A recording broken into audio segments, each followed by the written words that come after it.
Greetings, hello, and welcome everyone to an Age of Mythology tutorial. Today we're going to be going over relics, how relics work, what relics you should go for, how to be, I guess, most effective against the relics. This guide is geared towards brand new players, but I hope everyone can take something away from this video, and there's a guide playlist for all of the Age of Mythology stuff that we have on the channel.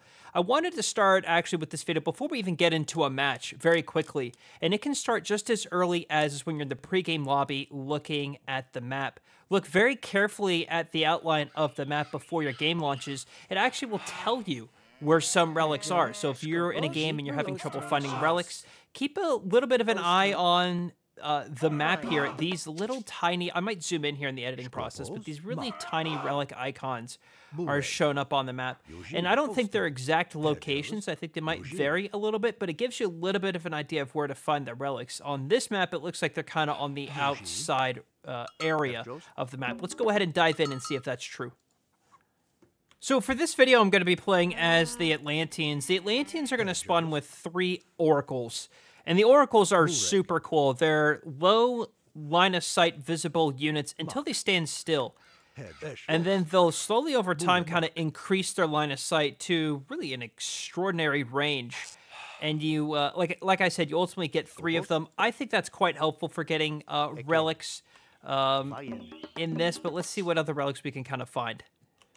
So I'm playing as Gaia here, one of the Atlantean characters in AOM Retold. And you get what's called 3 oracles. These are scouts that, if they stand still, they kind of get an increased line of sight. And generally, if we go to the corners here, we'll start to see some of these relics have already popped up. I can zoom in a little bit more on the minimap. There's those icons that we were talking about. If you're playing on Xbox, actually, at the moment, I don't think you can actually find the description of the relics until you're, like, actually looking right at it with direct line of sight. And I'm curious if they are going to fix that. However, just going over the general rule of thumb with relics. Relics act differently in Age of Mythology than they do to other Age games.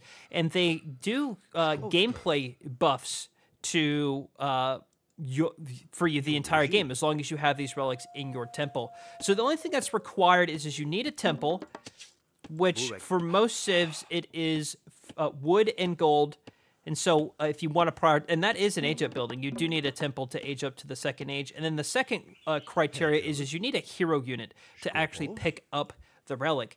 Where this comes in real nice for Atlantean civs is you can convert any human unit into a hero unit with just 40 food, 60 gold, and 1 favor. Now, your oracles actually generate the favor. So if you find a relic that you want, you can just convert your oracle to a hero and then pick that up and then kind of go about your day. Now, you cannot actually pick up the relic as the Atlanteans, and I think maybe any other civ. Don't quote me on that, I guess is what I'm trying to say. You can't pick them up until you've built your temple. So if I make him a hero, which I will just for example, it takes a couple of seconds. I call this that he's transforming into Super Saiyan. Now he's a hero unit. He actually can't pick this up yet, even though he is a hero unit. If I tell him to right-click there, he'll just kind of walk right on by it. And we'll have to wait until the relic is being built. I'm sorry, the temple, I should say, which is right now. Now, while that's building, let's look at actually what some of these relics do. Some of these relics may not be important to you. And I'm going to put on the screen over the course of this video a few resources that I found from a Twitter user, Angelica Ossa. I'll put a link to her Twitter profile in the description of this video. But this resource guide is telling you, I think this is all the relics in AOM Retold. So there's quite a lot of them. But you can kind of just, if you're on mouse and keyboard, just click and hover over, and it tells you that increases, this one in particular, increases the range attack of soldiers and heroes. And then going over to this one that we've discovered, increases building hit points by 15%. I think that's quite significant, actually. We do now have that temple built, so I can right-click, pick that up, and take it back to my temple. I'm going to have that buff so long as I always have a temple with those relics garrisoned. The temple could be destroyed, and then you just have to kind of repick them up and bring them back to your base. The way that a question might be is, like, when do you want to go for your relics? Like, when's the best time to start getting relics bringing them back to your base. Again, like I said in my tower defense guide video, there's a lot of Age of Mythology Retold that's kind of a risk-reward type play. And what I mean by this is you could probably, and my recommendation is to go for the relics as soon as you can. If you find a relic that is most meaningful to you, that you think would be helpful for the strategy you want to do or the build you want to do, I would say go ahead and go for it. And I think some of the easiest to do that are the Norse and the Atlanteans, given on how easy you can kind of get the hero units going. With Greek, you're only going to get like one hero unit because you can only build one per age. So it's going to be a slight disadvantage for you there. But I have seen most players go for the relics early on in the game. We're actually not finding too many relics, which is kind of sad. Only found 2. There might be another one here in this corner. So we have most of the map discovered here outside of the corner where our opponent lives, and we found a couple of more relics hovering over this one here. This is kind of cool. Pegasus Scout will periodically appear at your temple and respawn if killed. And then this one over here is improves cav speed by 10%. Again, there are 2 ways to kind of go about getting the relics. One is that you could kind of grab all of them if you're playing in ones. That's just less relics for your opponent to get, even if it may not be beneficial to you. Or you could prioritize which relics are the best for you. Maybe you found some relics that are really good. There are some where, like, heroes regenerate hit points while fighting enemy units, or town centers have more maximum population. There are some really ridiculous ones, like the Secrets of the Titans cost is reduced by a pretty extraordinary amount. It really depends on the map and where these relics are going to be. I think where each relic is with what buff it is kind of randomized. So, like, what I'm trying to mean is the mini-map pre-game will kind of tell you generally where a lot of these relics will be. But in terms of, like, which specific buff will be in the corner or area of the map, I think that's randomized. I have seen sometimes some people complaining online, seeing like some teams will get really OP relics and then like you won't get, you know, hardly any good ones. Like this one's just kind of fine. Like, is it worth picking up? Yeah, I guess. I mean, so my opponent doesn't have it, but is it going to change the game? No, not really. Same with this cav speed one. I mean, I'm not really going to plan on going cav in this match. So, you know, I'm just kind of getting it for the sake that my opponent doesn't get it. You can also get, you know, if you're playing as like Atlanteans, you could get the relics as your villagers. You could promote your villagers to hero if you don't want to do it to your oracles. Just keep in mind, though, that like while your villager is running and picking up relics, that's, you know, an opportunity cost that they're actually not working to get you resources, build buildings, whatever. I know it's not much, but if you're sending 3, 4, 5 villagers out to get relics at a single time, that can add up. And, of course, you don't want your villagers dying. It's much cheaper and easier to replace an oracle than it is a villager. Look at that. Look how that spawned. That's actually kind of cool. And then what I can do is kind of tell him to go auto-scout, and he'll just kind of run around after a minute. There he goes. And he'll kind of just do that for the rest of the game. He'll respawn if he gets killed. Kind of neat. Also, keep in mind that if you're going to go for the relics early on in the game, if you're playing as a Civ, probably the Greeks, I would say, is the most impactful. You're going to be delayed going into your tech up into Age 2, the classical age. I think the reason why that's most likely going to be the case is the food and gold and training cost. So the longer that... I guess, like, if you're playing as... Let me put it this way. If you're playing as Hades... Your hero is going to be Ajax. That's going to take a good 20 seconds or so for that to train. That's going to be at the expense of an additional villager that you could train in that time. Also, that 100 food is a quarter of the cost to get to the tech-up cost going from Age 1 to Age 2. That's 400 food to spend to go from Age 1 to Age 2. So, you're going to be delayed on the resource count there as well. And then finally, if you were going to train, say, queue up Age 2...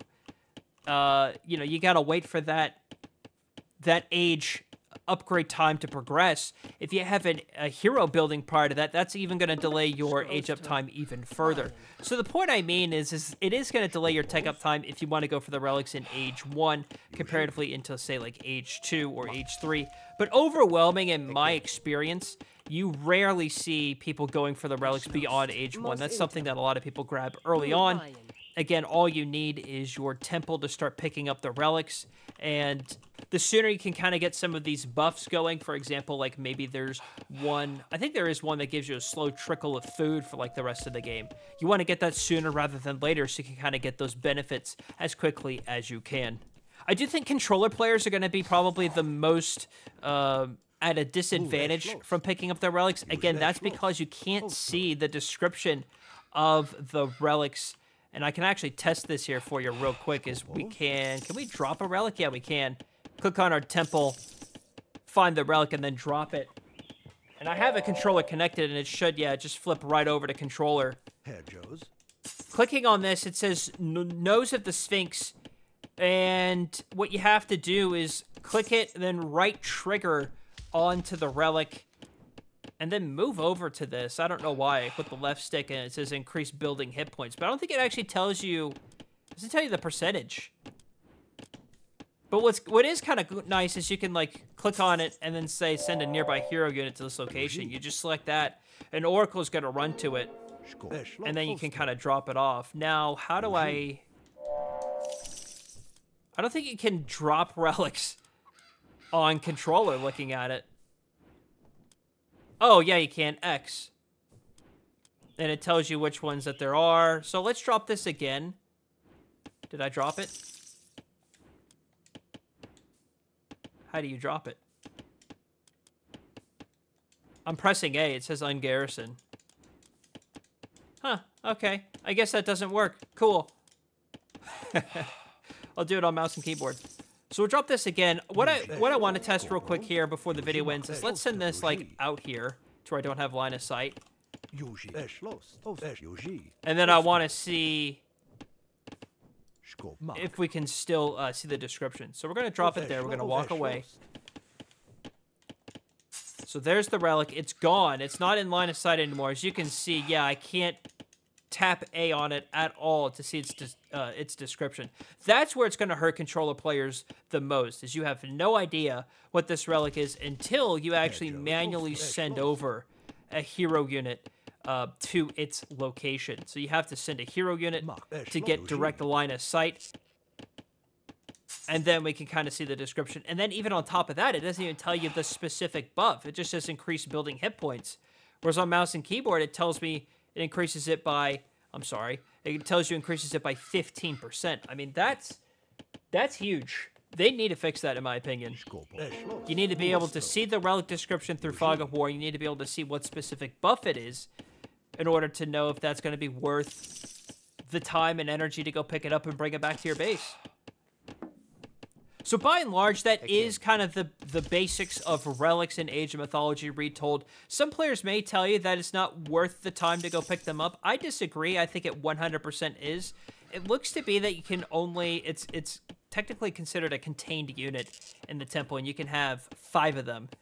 And so here's the temple, and I have 1, 2, 3. I have 4 of them in here, of course, which is where that number 4 comes in. So I'm imagining if you're going to pick up more than 4 relics, which is quite a lot, you're going to need to build a second temple. That's relatively easy to do. What I also like to do is you're playing someone like Chronos, where you can teleport your buildings, and you want to say, like, teleport your temple to their side of the map. Don't teleport the temple with your relics in it, please, because then if you lose the temple, I actually don't know even how that works. Does the temple teleport with the relics in it? Do the relics stay behind? I imagine they go with it. But I'm not playing as Chronos. That would have been smart for me to do for this video, but I'm dumb. Anyway, check out the guide playlist for all of the Age of Mythology videos and guides that we're doing in the future. Let me know any other tips that you want to give other players in the comments down below for Relics in AOM. That's going to do it for me. Thank you all so much for watching, everybody, and I'll see you, James.